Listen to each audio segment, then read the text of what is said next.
Marwari media आप देख रहे हैं। आज है 18 जनवरी 2026 रविवार का दिन, हिंदू तिथि माघ माह की अमावस्या। नजर डालेंगे आज की बड़ी खबरों पर। शुरुआत करेंगे देश की बड़ी खबर के साथ। बड़ी खबर, पीएम नरेंद्र मोदी ने शनिवार को पश्चिमी बंगाल के मालदा टाउन से देश की पहली वंदे भारत स्लीपर ट्रेन को हरी झंडी दिखाई। ट्रेन की अधिकतम स्पीड 180 किलोमीटर प्रति घंटा है। यह ट्रेन पश्चिमी बंगाल के हावड़ा से गुवाहाटी कामाख्या के बीच 958 किलोमीटर की दूरी महज 14 घंटे में तय करेगी।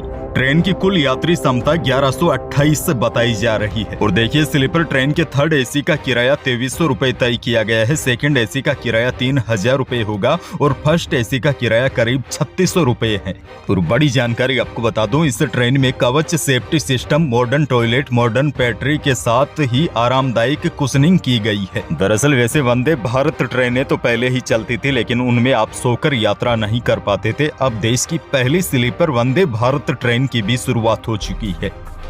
आगे बढ़ेंगे, देश की एक और बड़ी खबर। पश्चिमी बंगाल के मालदा में शनिवार को पीएम मोदी ने कहा कि बंगाल के सामने एक बड़ी चुनौती घुसपैठ की है। बंगाल के कई इलाकों में आबादी का संतुलन बिगड़ रहा है। टीएमसी घुसपैठियों को वोटर बना रही है, गरीबों का हक छीना जा रहा है। पीएम बोले, यहाँ भाजपा सरकार बनते ही घुसपैठियों पर बड़ा एक्शन लिया जाएगा। आयुष्मान भारत योजना पर बात करते हुए पीएम ने कहा कि टीएमसी वाले जानबूझकर आपको तकलीफ दे रहे हैं। यहाँ आयुष्मान योजना लागू नहीं होने दी गई। ऐसी पत्थर दिल सरकार की बंगाल से विदाई जरूरी है।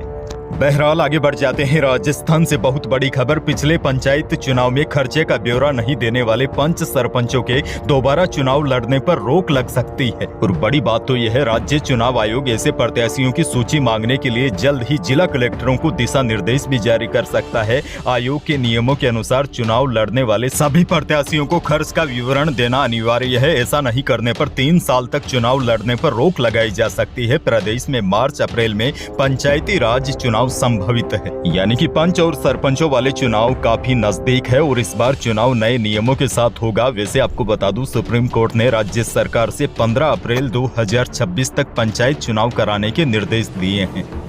आगे बढ़ेंगे, एक और बड़ी खबर। खाद्य विभाग की ओर से चलाए जा रहे गिव अप अभियान के तहत अपात्र लोग 28 फरवरी तक इस योजना से स्वेच्छा से नाम हटवा सकते हैं। यदि इसके बाद भी अपात्रता की श्रेणी में आने वाले परिवार राष्ट्रीय खाद्य सुरक्षा योजना से अपना नाम नहीं हटवाते हैं तो वसूली संबंधी अब कार्रवाई शुरू होगी। वैसे प्रदेश में लाखों लोगों ने स्वेच्छा से अपने नाम हटवा लिए हैं और जो लोग अभी भी बने हुए हैं और अपात्र हैं, उनको नोटिस भी जारी किए जा रहे हैं।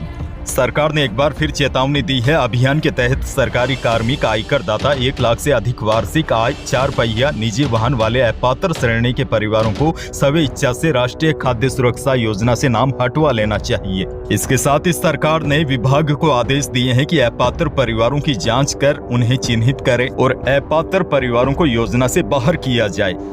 खैर आगे बढ़ेंगे, राजस्थान से एक और बहुत बड़ी खबर। लंबित सरकारी योजनाओं को तय समय पर पूरा करने को लेकर राजसमंद कलेक्टर ने अनोखा तरीका अपनाया है। कलेक्टर अरुण कुमार हसीजा ने कहा कि अगर 28 जनवरी तक एसडीएम गरीबों को उनका हक नहीं दिला पाते हैं तो जनवरी महीने की सैलरी नहीं लूंगा। और बड़ी बात तो यह है, उन्होंने लेखा अधिकार से जनवरी महीने की तनख्वाह बनाने को भी मना कर दिया है। जब तक एसडीएम 100% सत्यापन का प्रमाण पत्र नहीं सौंपते तब तक बिल नहीं बनाना है। फैसले के अनुसार पालनहार और पेंशनर्स योजना में अभी भी सत्यापन नहीं हो पाए हैं। ऐसे में काम को तय समय पर पूरा कराने के लिए कलेक्टर ने यह फैसला लिया है। कलेक्टर ने पालनहार योजना, सामाजिक सुरक्षा पेंशन और राष्ट्रीय खाद्य सुरक्षा अधिनियम से जुड़े सभी लंबित आवेदन निपटाने के निर्देश दिए हैं।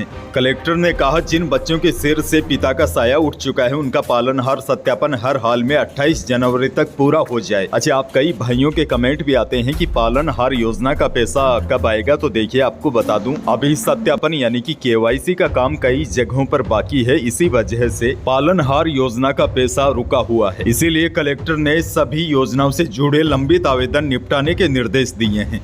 जब एक साथ सत्यापन हो जाएगा तो सरकार अगले महीने एक साथ पैसे डालने की तैयारी में है। अजमेर से बड़ी खबर। खेरखड़ी रोड पर दीवार निर्माण के दौरान चल रही खुदाई में जेसीबी का बकेट लगने से नाग जख्मी हो गया। उसके पास ही मौजूद नागिन ने फन मारकर करीब 1 घंटे तक दहशत फैलाई। सूचना के बाद पहुंचे सर्प रक्षक ने बड़ी मुश्किल से नाग नागिन को पकड़ा और सुरक्षित जंगल में छोड़ा। दरअसल सर्प रक्षक सुखदेव भट्ट ने बताया कि नाग नागिन जोड़े से रहते हैं और जब नाग जख्मी हो जाता है तो खतरा भांपकर नागिन गुस्से में आ जाती है और नाग की सुरक्षा में बैठ जाती है और बार बार फन मारती है। इस घटना के बाद वहां मौजूद लोग बेहद डर गए थे। घटना शुक्रवार शाम करीब 4 बजे की है। जोधपुर से बड़ी खबर। जोधपुर के मालानी डेयरी समूह पर तीसरे दिन शनिवार को आयकर विभाग की कार्यवाही में 3.5 किलो सोना और 35 लाख रुपए केस मिले। यूपी से आई आयकर इन्वेस्टिगेशन विंग अब इसी सोने की खरीद के बिल और नकदी के स्रोत की जानकारी जुटा रही है। इसके अलावा computer, mobile, hard disk, pen drive इत्यादि की छानबीन भी की जा रही है। आपको बता दें, व्यवसायी घनश्याम सोनी और उनसे जुड़ी फर्मों पर 15 जनवरी से ही कार्यवाही की जा रही है। सोनी के Shastri Nagar, Mandore Mandi, Boranada, new power house road पर भीतरी शहर स्थित मकान सहित 5 ठिकानों पर रेड शुरू हुई थी। आगे बढ़ना होगा। एक और बड़ी खबर। अलवर के रामगढ़ में भाजपा के बीएलए के नाम पर एक दिन में एसआईआर के तहत 1383 फर्जी आपत्तियों के मामले में कांग्रेस ने निशाना साधा। पूर्व सीएम अशोक गहलोत, नेता प्रतिपक्ष टीकाराम जूली, कांग्रेस प्रदेश अध्यक्ष गोविंद सिंह डोटासरा ने भाजपा पर लोकतंत्र का चीर हरण करने का आरोप लगाया है। गहलोत बोले, राजस्थान में लोकतंत्र का चीर हरण किस तरह हो रहा है? रामगढ़ का मामला इसका सबूत है। एक दिन में 1383 फर्जी आपत्तियां, वो भी भाजपा के बीएलए के नाम पर है। जब खुद बीएलए हस्ताक्षर से इनकार कर रहे हैं तो यह स्पष्ट हो गया है कि केवल वोट चोरी नहीं बल्कि कूटरचित दस्तावेजों के जरिए जनादेश पर डकैती डालने का सुनियोजित षड्यंत्र पूरे प्रदेश में भाजपा ने इस तरह का प्रयास किया है जिसका भंडाफोड़ हो गया।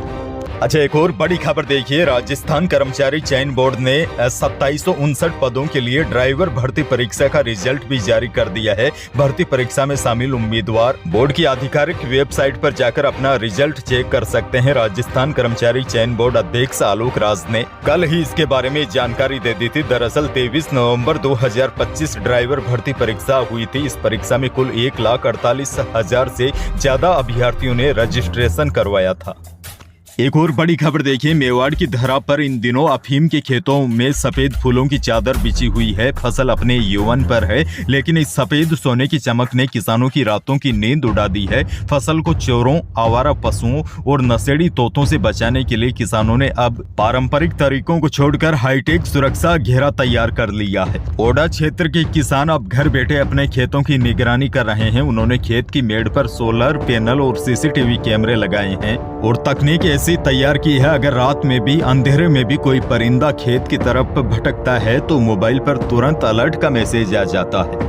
उदयपुर से बड़ी खबर। 2 कारों की टक्कर से 4 दोस्तों की मौके पर ही मौत हो गई, जबकि 6 लोग घायल हो गए। दोनों कारों के परखच्चे उड़ गए। गाड़ियों में युवक बुरी तरह फंस गए थे। गेट तोड़कर शवों को बाहर निकालना पड़ा। बताया जा रहा है सभी दोस्त गाड़ी से बाईपास पर चाय पीने जा रहे थे। इसी दौरान यह बड़ा हादसा हो गया।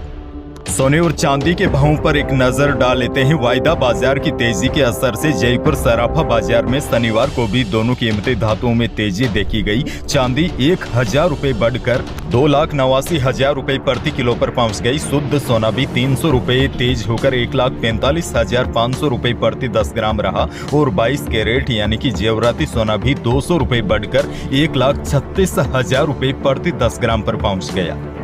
अच्छा देखिए, भले ही सोने और चांदी के भाव लगातार आसमान छू रहे हैं, लेकिन अनाज मंडी के भाव शनिवार को भी मिले जुले रहे। बीकानेर की अनाज मंडी में इसबगोल का भाव रहा अधिकतम 13,000 रुपए, मूंग का भाव रहा अधिकतम 7650 रुपए, गवार बिका अधिकतम 5600 रुपए और मूंगफली बिकी अधिकतम 6900 रुपए प्रति क्विंटल। खैर आगे बढ़ जाते हैं क्योंकि मौसम को लेकर बहुत बड़ी अपडेट है। मौसम केंद्र जयपुर के अनुसार कल शनिवार को पश्चिमी विक्षोभ के एक्टिव होने से तापमान में बढ़ोतरी का दौर शुरू हो गया। कल प्रदेश के अधिकांश जिलों को सर्दी से राहत मिली हुई थी और उत्तर पश्चिमी जिलों में तो हल्के बादल भी छाए हुए थे। मौसम विज्ञान केंद्र जयपुर ने बताया कि कल एक हल्के प्रभाव का पश्चिमी विक्षोभ एक्टिव हो गया था, जिसकी वजह से बीकानेर जयपुर संभाग के एरिया में ऊंचाई पर हल्के बादल छाए हुए थे, जिसकी वजह से तापमान में बढ़ोतरी हुई थी। और अब बड़ी जानकारी यह है, 22 और 24 जनवरी के बीच एक और दूसरा पश्चिमी विक्षोभ सक्रिय होने की संभावना है। इस सिस्टम का असर राजस्थान में ज्यादा रहने की संभावना है, जिसके असर से कहीं कहीं पर हल्की बारिश या बूंदाबांदी भी हो सकती है। अंत में एक और बड़ी और काम की खबर आपको दे दूं, कर्मचारी भविष्य निधि संगठन यानी कि ईपीएफओ के करीब 8 करोड़ सब्सक्राइबर्स को यूपीआई यानी कि आने वाले दिनों में आप अपने पीएफ का पैसा मोबाइल से आसानी से निकाल सकेंगे। केंद्र सरकार एक ऐसा नया सिस्टम तैयार कर रही है जिससे पीएफ मेंबर्स सीधे यूपीआई के जरिए अपना पैसा आसानी से निकाल सकेंगे। केंद्रीय श्रम मंत्रालय इस प्रोजेक्ट पर काम कर रहा है और इसे अप्रैल 2026 तक रोल आउट करने का लक्ष्य रखा गया है। इस सुविधा के शुरू होने से क्लेम सेटलमेंट की लंबी प्रक्रिया खत्म हो जाएगी और मेंबर्स को तुरंत फंड मिल सकेगा। तो यही थी प्रदेश और देश की आज की बड़ी और महत्वपूर्ण खबरें। वीडियो को लाइक करना बिल्कुल न भूलिए और चैनल पर नए हैं तो सब्सक्राइब जरूर कीजिए ताकि आप अपडेट रहे बड़ी और काम की खबरों से। धन्यवाद।